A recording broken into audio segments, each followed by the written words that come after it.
This is happening. We have concrete examples of large corporations basically shutting down those that they disagree with and then donating to organizations who target those groups. Hey friends, thanks so much for tuning in. Before we begin, I want to thank my patrons over at Patreon SGT Report. You're really making a huge difference for us in so many ways, and I thank you very, very much. This interview with Louis Cammarosano is being brought to you by our friends at Detector. Detector is a bot that monitors cryptocurrency and betting markets. Guys, like it or not, the global gambling market is a $500 billion a year market. Now, unfortunately, I have good news and bad news about this ICO. The Detector token ICO is open right now, but because of the overreach of the U.S. federal government and the SEC specifically, U.S. citizens are not allowed to take part in this ICO. And the same is true for citizens of Hong Kong. As Jeff Berwick likes to say, Americans aren't nearly as free as they believe themselves to be. But for the rest of my international audience, here's what you need to know about the Detector token and the ICO. Detector is an ETH-based token, and the bot monitors cryptocurrency and betting markets. The bot will notify you instantly about altcoin pump and dumps, suspicious game betting, dropping odds, and live betting tips. The bot analyzes every altcoin chart to develop signals that can be sent to traders. The Detector bot analyzes every football game for suspicious betting activity, and the bot detects every game with dropping odds by using powerful algorithms. The Detector token ICO is open right now, and if you take part between now and August 30th, you get a bonus of 25%. For every 1 Ethereum, you will get 700 DTCT tokens. For more information on this token and the ICO, visit detectortoken.com. Alright guys, without further ado, here's Smaulgld's Louis Cammarosano. Louis, how are you? I'm doing grand, Sean. How are you? I'm doing very well too. Thanks so much for the emails you've been sending me. You are a great source for information that, you know, it's hard to track everything that's going on in the world. And you send me very interesting things all the time, sometimes about precious metals, sometimes about cryptocurrencies. And the latest few have been about Charlottesville, which is something I actually want to cover very much. And I thought maybe I could play a soundbite for you about the Charlottesville event, which I think is completely contrived. You want to hear it? Let's do it. All right, guys, listen to this. Why would buses line up in the same place and drop people off? Some of the people got on Black Lives Matter shirts and some people got on KKK shirts. Now, when have you ever seen someone with a KKK shirt? Now, we know we see people with Black Lives Matter shirts, but when have you ever seen someone in a KKK shirt? And then why would, this was all set up.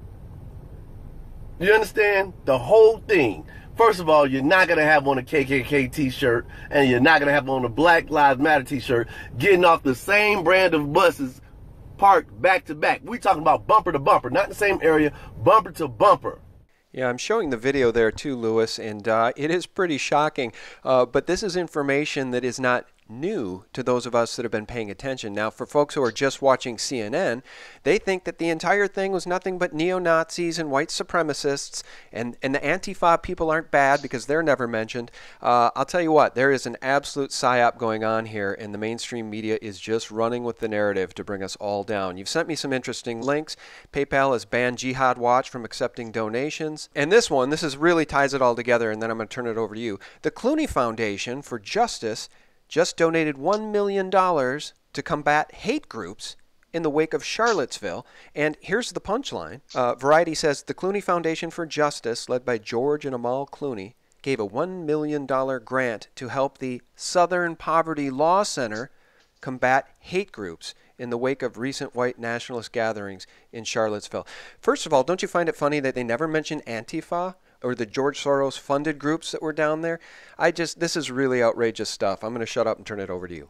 Okay, well, there's a lot there. The first issue you were talking about is how they managed to get the entire country and perhaps the entire world to focus on the actions of maybe 1,000 people in total, maybe let's just say 500 on each side. And they did that. You know, you see you have these, and it could be that the white nationalists knew that this is a way of bringing attention to their issue, Or it could just be that both sides know this is how they can get the biggest media bang for the buck. They go there, they create this disturbance, and now people are forced to take sides. Now the media has something to talk about. And now we're off Russia, because it seems like if you look back at Donald Trump, ever since he got elected, they've been trying to discredit him through media stories. First it was recount, election fraud. It's always been whatever he's done has been illegitimate. Then they went on to Russia. Now they're going on to, well, what he said about the Charlottesville event is unacceptable because he wanted to blame both sides. Now, had Obama gone up there, denounced the white nationalist, as Trump did, and then said, but we have to also say that it's not the way we are to use violence to make our point, and he could have called out Antifa, and people would have called him a statesman. But that's not what happened. They were insisting that Donald Trump would only take this monolithic view, only denounce the white nationalists, and by no means suggest that anybody who was in favor of the statue remaining, which, by the way, 54% of, according to a Reuters poll, are in favor of leaving up all these statues, irrespective of what they are. But that's neither here nor there. They're trying to make it sound like Trump is not only out of step, but he is demented and he is racist for taking this point of view. And now this is the focus. So the media has their story, and now, because it's a story, you see Apple, you see George Clooney, Google, all these companies now, they're fired up to donate to Southern Law Poverty Center to fight hate. And hate being defined as that which they disagree with, or that which they can demonize as, well, you were standing next to somebody who is a white nationalist. Well, therefore, you are a white nationalist, and your existence needs to be fought. Yeah, that's right. And you mentioned Apple. You did send me an article about, tell us about that. Apple just donated to the SPLC too. And I'll tell you what, when I listen to AM radio, sometimes there's a sports talk radio that I like in my area. And there's a host, he's very amiable. I like him, but he's a loony liberal. And I'm telling you what, he had on a guest late last week, and everything being spewed from this guest's mouth were Southern Poverty Law Center talking points as they were talking about Charlotte. So tell us about this. Tell us about this Apple donation to Southern Poverty Law Center. And for those who don't know, what do you make of Southern Poverty Law Center? Well, I just know what they are, and I know that they have been around for a long time, and their goal is to identify what they deem to be hate groups. However, from what I've seen, these hate groups that they list, some of them you would have general agreement they are hate groups. And I haven't looked at the list, but some of them are just more mainstream conservative or perhaps Christian groups, which they then deem to be hate. And now what you're doing is you're accepting donations from large corporations. And I don't have a problem with George Clooney, but, you know, if he wants to donate to whoever he wants to donate, he's a private citizen. That's fine. And you can not go to his movies and you can protest him. But whatever he wants to do is not a problem.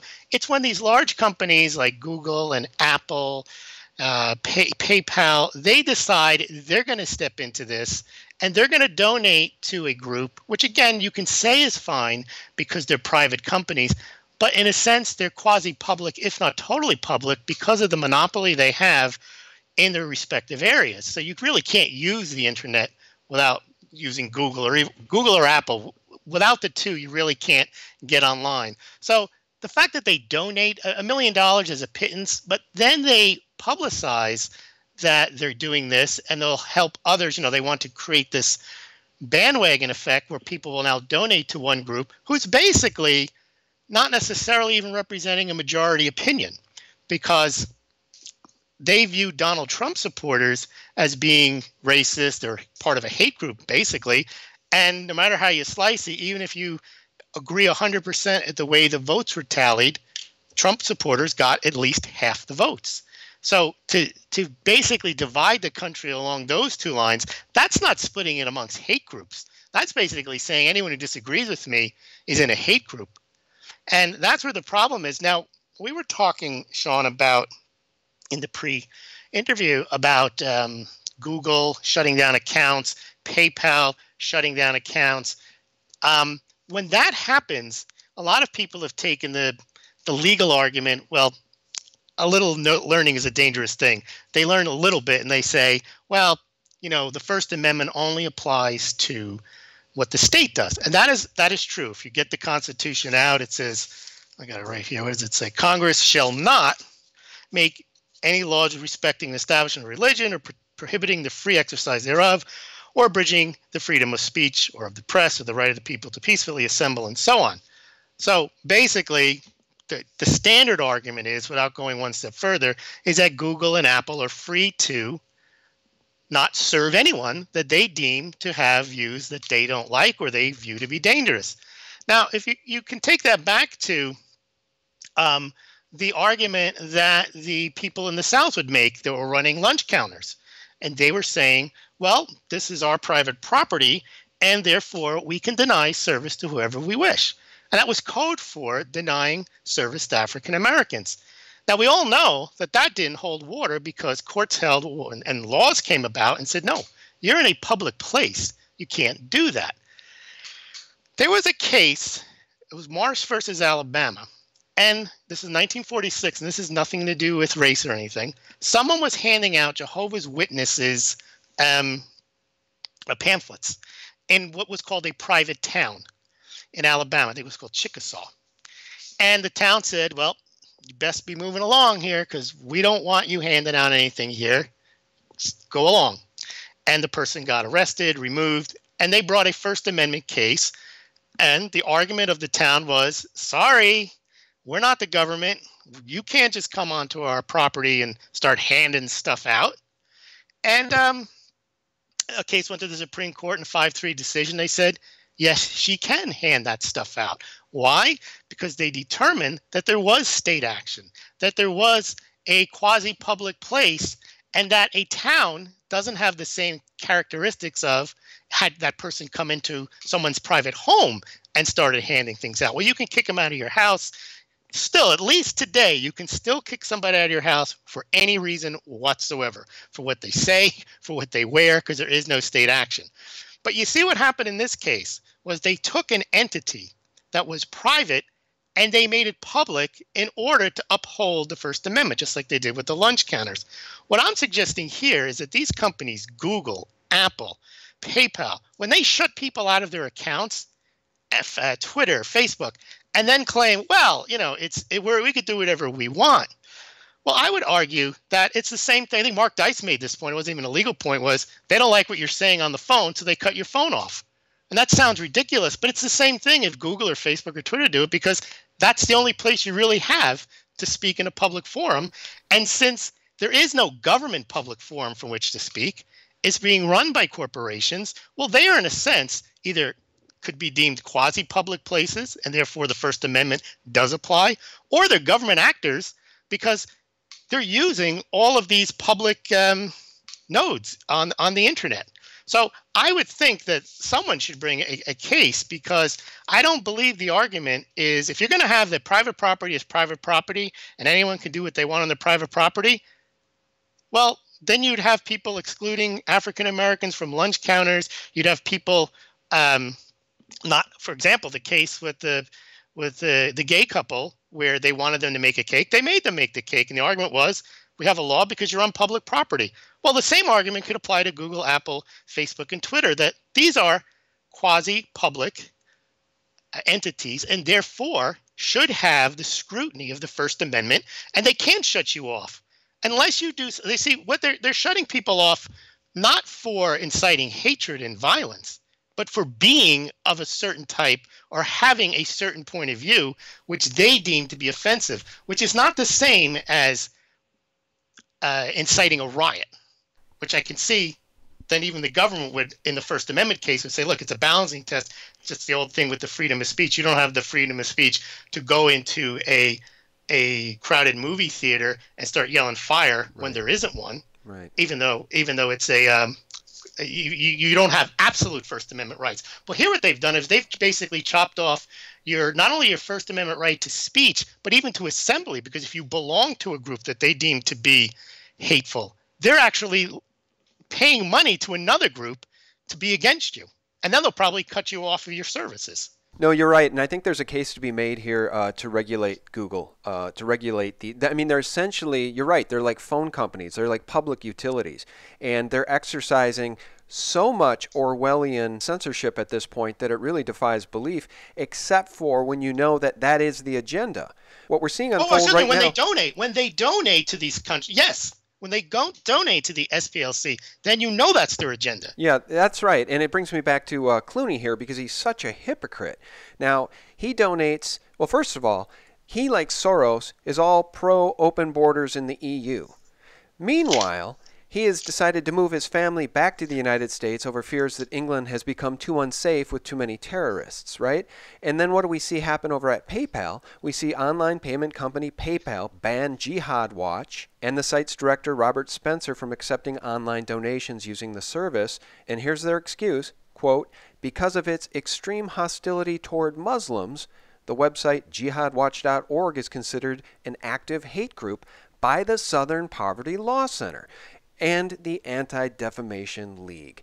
Now, I don't want to get off on some Zionist rant here, but I think that's exactly what we're seeing. We are seeing a clash of religions, a clash of civilizations, and it's all orchestrated, and George Clooney is up to it in his eyeballs, because I'll tell you what, if you're going to make a $1 million donation, the Southern Poverty Law Center is not something that comes to mind unless you are initiated in the group, honestly. The only reason I know about the Southern Poverty Law Center is I know that it's been targeting truth tellers for a very, very long time.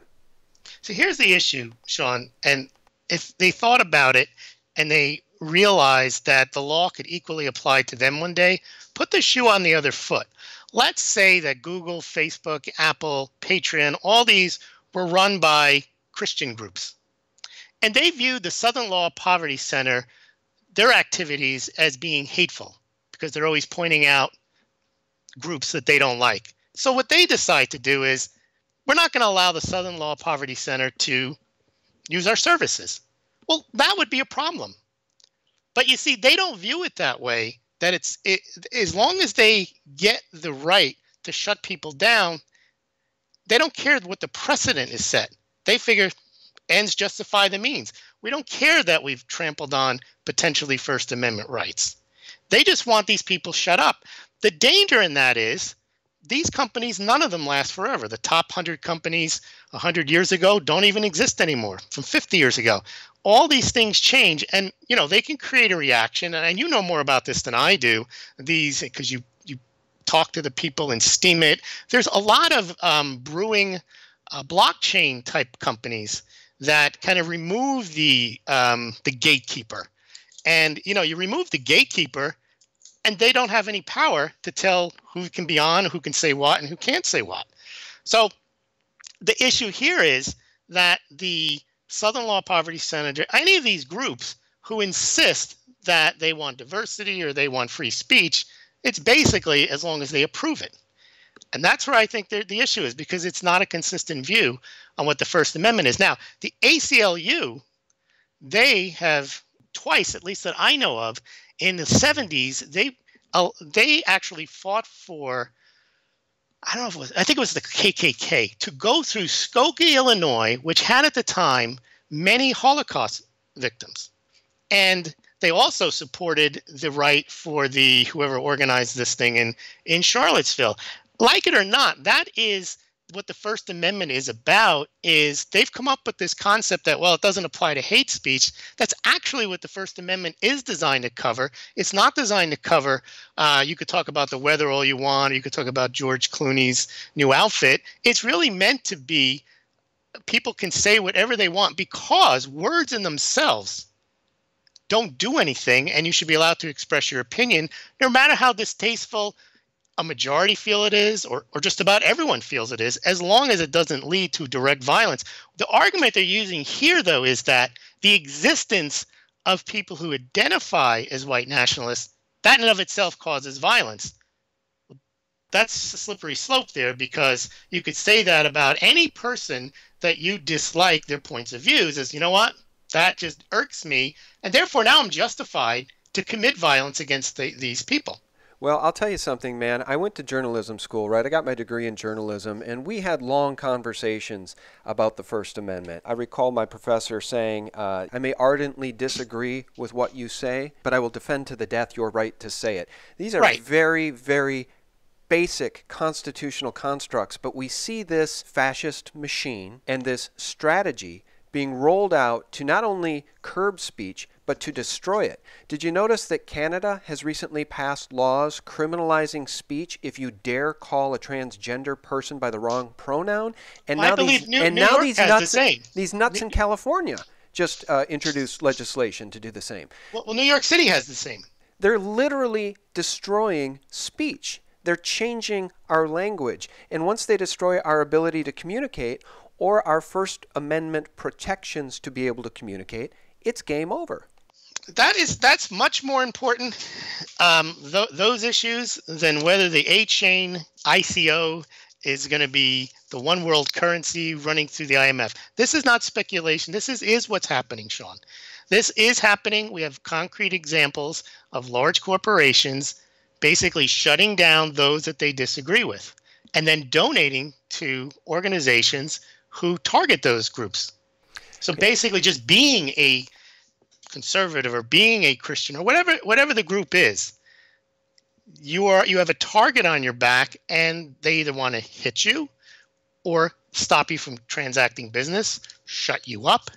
They don't want to allow you the normal freedoms that would be allowed because they deem you not worthy of having them. And, the Constitution is colorblind, even if it was written by partial slave owners. It doesn't say some people have these rights, other people don't have these rights in the bill, in the Bill of Rights, in the first 10 amendments to the Constitution. They basically say that you shall have these rights. And what they're saying is, but we're in charge. We have private property. We have the power. We have the money. We have the platforms. So you don't. Right, and they're also using divide and conquer strategies to do just that, divide and conquer us. And the best recent example of that is this Charlottesville, essentially a false flag, a contrived performance, a contrived event. They're forcing you to take sides when you really don't need to. No. Because if there's Antifa, and most people don't dress up in black and put helmets on and attack whom they don't like, and most people don't believe in white nationalism and white supremacists and march with torches, okay? They show up in the helmets and the black masks, and they've got clubs and they've got everything. Antifa!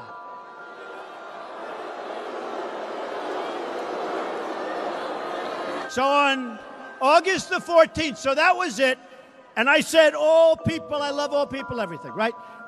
Now I figure I'm going to do it again. I'll be even more specific. So I said, based on the events that took place over the last weekend in Charlottesville, I'd like to provide the nation with an update, because that was right after the event, the first one, right? An update on ongoing federal response to the horrific attack and violence that was witnessed by everybody. To anyone who acted criminally in this weekend's racist violence, you will be held fully accountable. Justice will be delivered. That's what I said. Listen to that. I said that, but they don't show that. They don't show it. They'll take one thing like, seriously, he was late was the best thing. He was late. So I said, to anyone who acted criminally in this weekend's racist violence.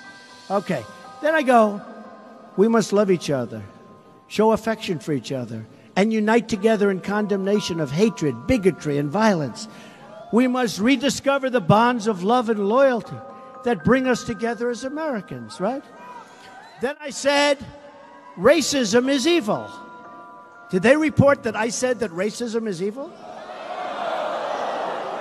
You know why? Because they are very dishonest people. But what's happened is, so because those two groups have battled, and you can't say there's fault on both sides, you have to denounce one side. Well, that makes people who say, well, wait a minute, I don't identify either with Antifa, so what am I going to do? Well, you got to pick a side. I want to bring in now CNN national security analyst James Clapper, the former director of national intelligence. Mr. Clapper, thank you so much for joining us. What did you think of tonight's performance by President Trump? Well, Don, it's hard to know where to start. It's just so objectionable on so many levels. I've toiled in one capacity or another for every president since and including John F. Kennedy through President Obama. And I don't know when I've listened and watched something like this from a president that I found more disturbing. Having some understanding of the levers of power that are available to a president if he chooses to exercise them, I found this downright scary and disturbing. I think Bakari is right on the money, though, that this is not a surprise. Interesting to contrast last night's teleprompter Trump performance versus tonight, which is, of course, the real Trump, just as it was in the unglued impromptu press conference at Trump Tower. So I just find this extremely disturbing. Are you questioning his fitness? Yes, I do. And that's a divide and conquer. They don't leave the middle ground. They don't say, let's be statesmen about this. Let's blame both sides. Let's come together. Let's denounce both sides. They don't say that. Right. They say you have to only denounce one side. Well, once you denounce one side, you're in the camp of the other side that you don't want to be in either. Yeah, earlier in the conversation, you made mention that this whole thing has sort of taken the attention away from that BS Russian hack the election meme, and that Trump is in bed with the Russians meme and all that nonsense. There is some really strange stuff, as you well know, going on geopolitically. And I want to read this to you. I want to just remind folks of what's going on here with these U.S. warships. And Lewis, if you have any insight on this or thoughts on it, let me know. I think that there must be some amazing technology that either the Chinese or the Russians have that is causing this to happen. And I'll give credit to Mr. Cat-Eye for recapping these dates. Listen to this. On January 31st, 2017, the USS Champlain collided with a fishing boat. And on May 9th of this year, the USS Antietam ran aground in Japan. 5 weeks later, on June 17th, the USS Fitzgerald collided with a container ship. And on August 20th, the USS McCain collided with a merchant ship. These collisions have resulted in deaths of U.S. sailors. This is unprecedented. This is very, very strange stuff going on. Joseph P. Farrell has touched on this to some degree.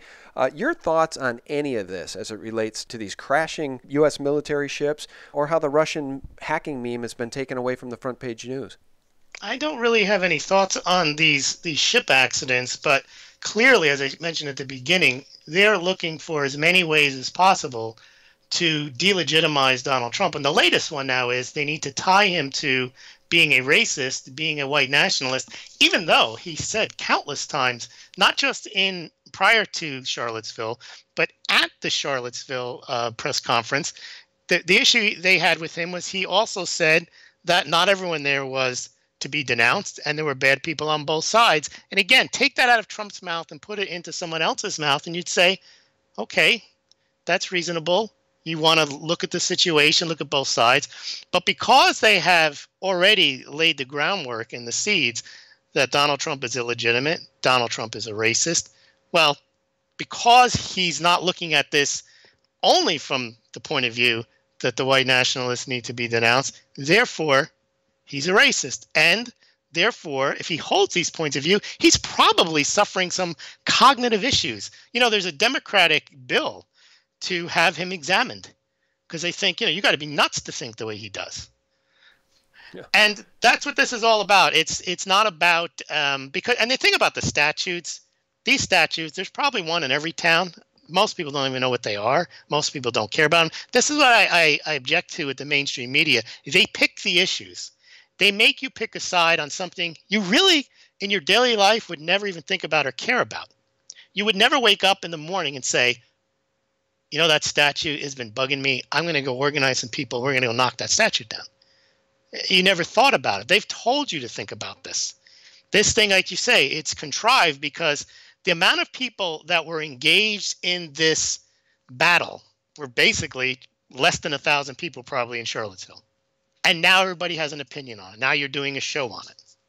Right. And this is one problem I have with the alternative media is not that they don't counter the mainstream media, but they follow the narrative along. They just follow it and counter it. They don't create new narratives. They just follow along what's going on and denounce it. But in a sense, it just amplifies the issue, because now you'll get people that are all riled up on one side or the other of a battle, not of your own choosing, though. Yeah, I have made that point before. Sometimes it does feel like many of us in the alt media are distracted by these shiny balls that are thrown out by the mainstream media. And then we have to go and disprove what they're saying, and we drop the last controversy. They just continue to move us on controversy after controversy, and it's all contrived. Because the mainstream knows what's media, actually happening in the real world? I mean, what actually is going on that we don't know about that's more important to your life? Yeah, well, that's right. Well, look, you brought up the AC chain, and I don't want to get into that big hornet's nest right now in detail because I don't think we have enough time. But you are very smart, and I do respect your intellect. So as it pertains to the blockchain, you know, we've heard so many people say the blockchain is, you know, it's going to be a utopia for humanity. It's going to bring the banks down. I don't believe that. I've read the white paper for the Fed coin that is coming, and it will be a construct of the big banks. We know that Goldman Sachs and JP Morgan have, I think, patented some blockchain technology. The Chinese are certainly moving all over the place as it pertains to blockchain technology. And, you know, what do you make of this whole cryptocurrency revolution? Is it a boon for humanity, or is it ultimately going to deliver the bankers exactly what they wanted, which is a digital one-world currency of some sort? The issue I had with that whole A-chain thing wasn't that debate. That debate is valid. I believe that there is potential, as in any piece of technology, whose hands is it in? Okay, so if there is a centralized blockchain that's run by the IMF, the Fed, a large corporation, and say Google, whatever it is, of course, you can't just say, no, blockchain is going to free us if the blockchain is run, the main number of people that are on the blockchain and the main amount of assets are controlled by an entity. No matter how benevolent you may think they are, if it's controlled by one entity, that's no good. On the flip side, there's a potential for many different blockchains, and there's also a potential for decentralized blockchains, which really can help humanity by allowing people to trade outside of the centralized blockchain. My issue was with the whole A-chain thing was tying the IMF into it without any real evidence whatsoever. I view it as like a square peg looking for a round hole. And if you brought in some of the things that people are saying about why the IMF and the SDR is involved, it would get laughed out of a kangaroo court.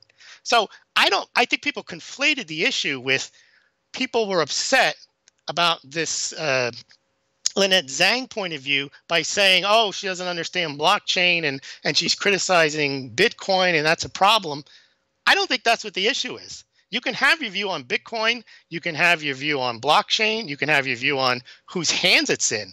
But once you then make the jump because there was an Economist cover and because someone at the IMF said something and they mentioned SDR, therefore, this A-chain ICO is somehow connected and is going to be the next IMF SDR global currency based on digitized T, and Americans can't participate in it, then I just lose the thread there. And I think now what we're doing is we're focusing on something that is really just idle speculation rather than focus on things that are actually happening. Because what's happening with the blockchain, like you said, whether they do Fed coin, whether JP Morgan issues a coin, those are far more interesting than trying to tie a Chinese ICO that so far has digitized T and some Texas property and building that into it's going to take over the world, and the IMF is somehow involved, and they're going to get all 189 countries to back this thing. That's when I just say, you got to come down here. There's other things right in front of our face that are actually happening than to worry about what might happen because some guy's running through a pyramid on a video. Right. Well, you know, that video actually had some very interesting things on it. And, you know, I don't even want to get into all that because then the music, I had people emailing me. That whole music thing was Luciferian and it's tied into... Oh, totally. But that doesn't mean the IMF and the SDR. No. And I know that. And I think here's the danger, though. What people, and I don't... The reason I got a little riled up and wanting to defend Lynette in this whole thing is because obviously she was my guest. It was the second conversation that we ever had that led to this, and I didn't think she needed to be dragged through the mud, and there didn't need to be character assassination hits on her just because people disagreed with what she was saying. And I think, you know what, Lewis, you're right.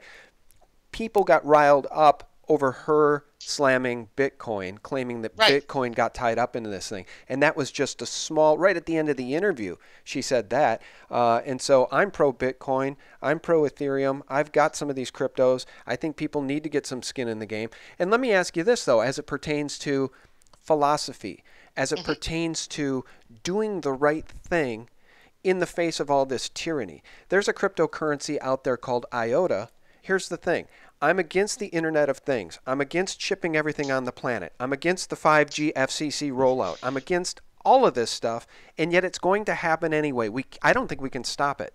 In this IOTA coin, an IOTA, IoT stands for Internet of Things, is going to provide some of the backbone for the Internet of Things. This is where IOTA enters the fray. IOTA is a permissionless, open-source distributed ledger that was built from the ground up to solve these very problems. It was specifically designed to serve as the backbone for the Internet of Things. Instead of using a blockchain, IOTA created a revolutionary new protocol called the Tangle. The Tangle's unprecedented innovation makes IOTA the only infinitely scalable, quantum-proof payment and secure data transfer platform on planet Earth. It's a coin I think people should take a look at because however the New World Order, however the powers that be want to enslave us, we're not going to do anybody any good if we're standing in a breadline. So, I guess it's a philosophical question, and I'm asking you. Well, you know what it is? It's the old expression, when you're in prison, you eat the prison food.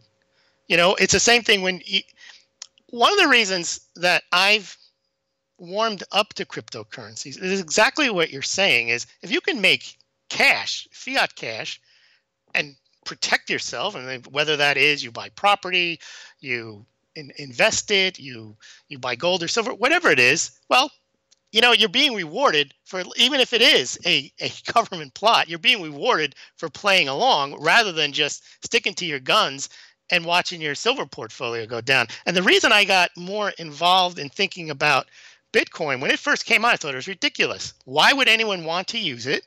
Why would anyone want to set up servers and play this whole computer game when you can just use your credit card? And then I realized as events rolled out, first of all, what I think doesn't matter if people actually want to do this and they're going to spend time doing it, it's going to give it value. But what really put me over the edge was when India decided, all that money that we've given you, all those rupees, forget it. Just, they're not worth anything.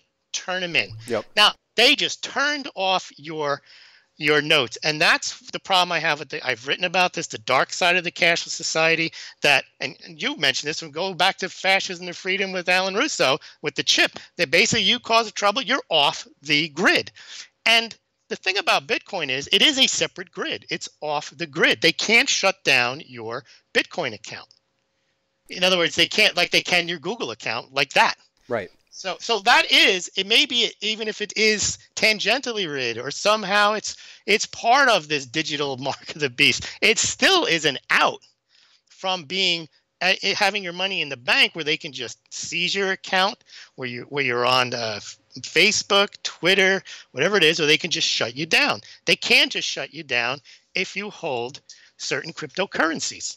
So that's what got me to thinking is, it's not ideal. I don't think they represent anything tangible. But then the whole game is built on this hologram. This whole game is built on digital assets. So I'm not that excited about or upset about the digitization of assets because, after all, gold money is a good form of digital asset.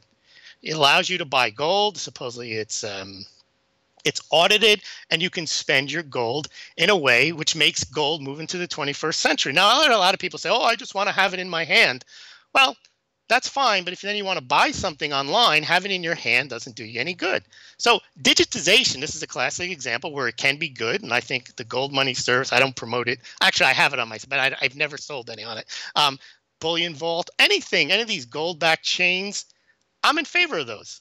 I'm not recommending people buy them, but the point is, you're right. We are moving towards a digital society, so you might as well have your digital point of view represented. I don't think we can, once the genie's out of the bottle, I don't think we can go back to unless there's some type of event where the electricity goes down, the whole internet goes down. So, I think we have to look for alternative cryptocurrencies. That doesn't mean you abandon your hard asset approach, but you have to start looking at, we live in a fiat world. And if you can convert your cryptocurrencies into fiat and buy hard assets, I don't see the harm. Right. Yeah, and that's why I bring up IOTA, because at under $1, I think it may be in the future a backbone component to what they're trying to do with this Internet of Things. And guys, as I've said to my friend Rory, who's very, very anti-cryptocurrency, and I respect him for it, I've explained to him we are not going to do anyone any good if we're standing in a breadline after this whole system comes down. If these cryptocurrencies are here to stay, that's why I've been saying you should dip your foot in the pool just to diversify a little bit more. And of course, that includes continuing to, stack some physical silver and physical gold, right, Louis?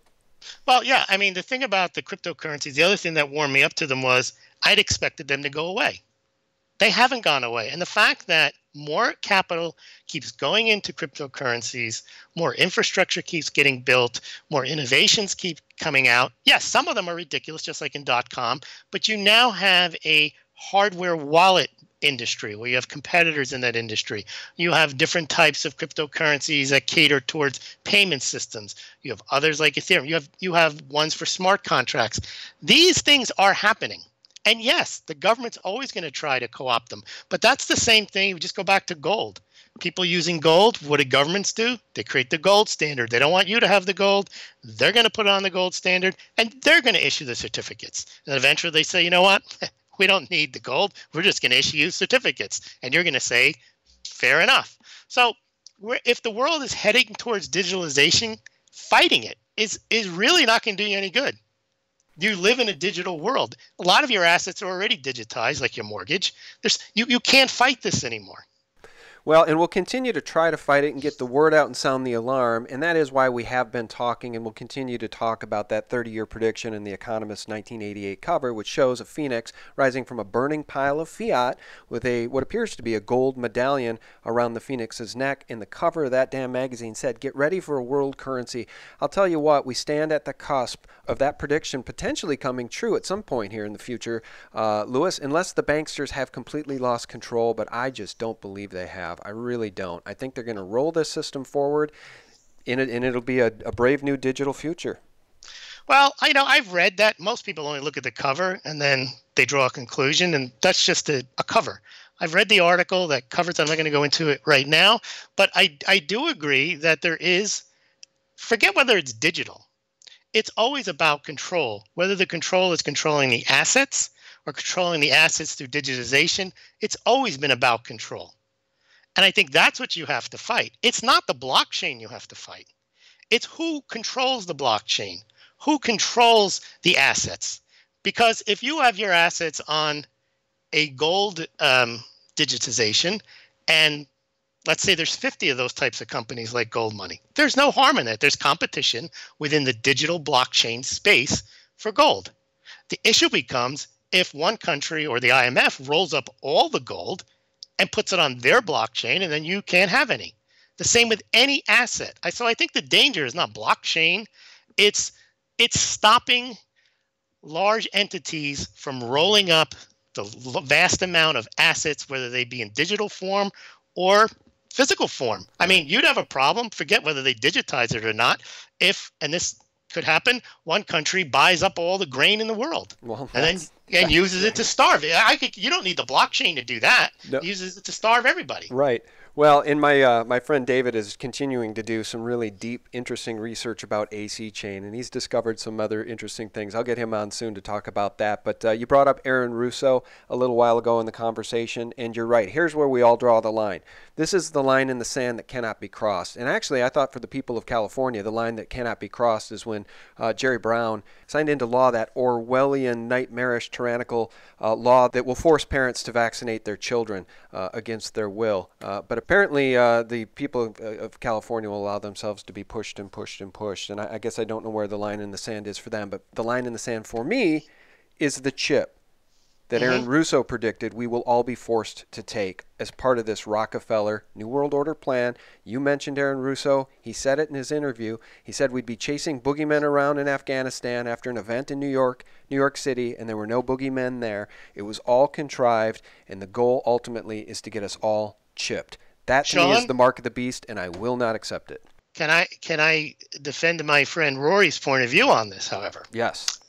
You said, yes, but it does us no good to be in breadlines if we don't accept this digital new world. Well, what if the people who got the chips all became somewhat empowered because they weren't impoverished, and those who didn't have the chips were left to starve? So that's how they get you. You know, once the greater they don't come out and try to chip you from day one. They make it so it's in your interest, and you ask to be chipped because you see the benefits in being chipped. Yeah. So Rory is basically saying, when does it end? And you've drawn the line in the sand far out there. But, you know, by that point, that's the old, you know, they came for this one, they came for that one, then they came for me, there was no one left.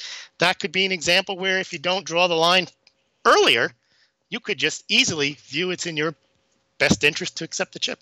No, I know, and it is a slippery slope into absolute despotism. That is the problem. That is the problem we're all facing.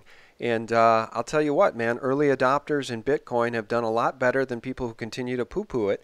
And so you're right. But hold on, being in favor of Bitcoin was never, ever proven to be accepting some type of enslavement.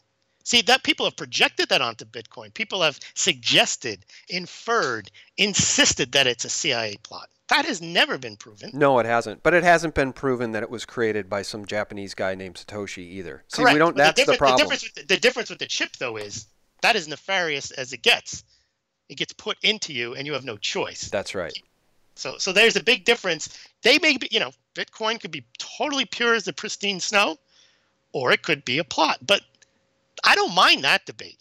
But you need to have it.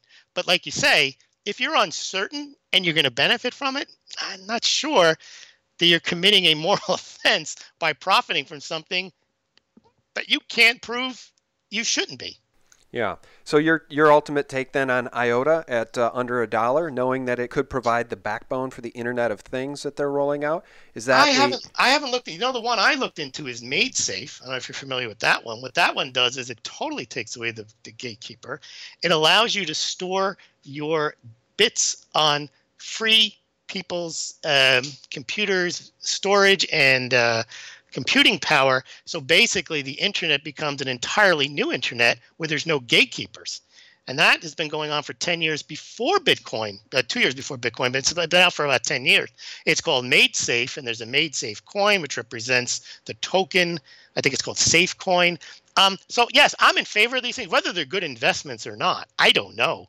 I don't know whether they'll go up or not. But if you can create an internet, or you can create a means of communication, a means of transacting that doesn't involve a gatekeeper, not only is it economically good because you don't pay the fee, but it's also liberating. Yeah. And you can't get kicked off of it because you're just part of it. See, I view if someone does something wrong, arrest them. If someone just is a person who disagrees with me, I don't want to shut them down. I want to debate them. I want to battle them. I don't want to cut off their PayPal account. And I think that's where cryptos, and Big Swear makes this point. He says they'll free humanity. I'm saying, like you're saying, they could, but they could also enslave. And it depends on in whose hands. And that's why you want all this innovation. That's why you want IOTA. You want MadeSafe. You want Bitcoin. Even if one or two of them is actually a plot, at least there's other ones out there. They can't all be plots. Right. That's exactly right. And I've made that point that we don't know necessarily who is behind Bitcoin or what the ultimate strategy of Bitcoin was specifically. But because of the rise of cryptocurrencies, we're seeing the free market in action, and we're seeing a lot of good ideas like this MadeSafe token you've just discussed, a lot of good ideas rolling out that can benefit humanity. So we'll keep our eye on this ball, and we'll continue to have these philosophic conversations. And Louis, I sure do appreciate your time.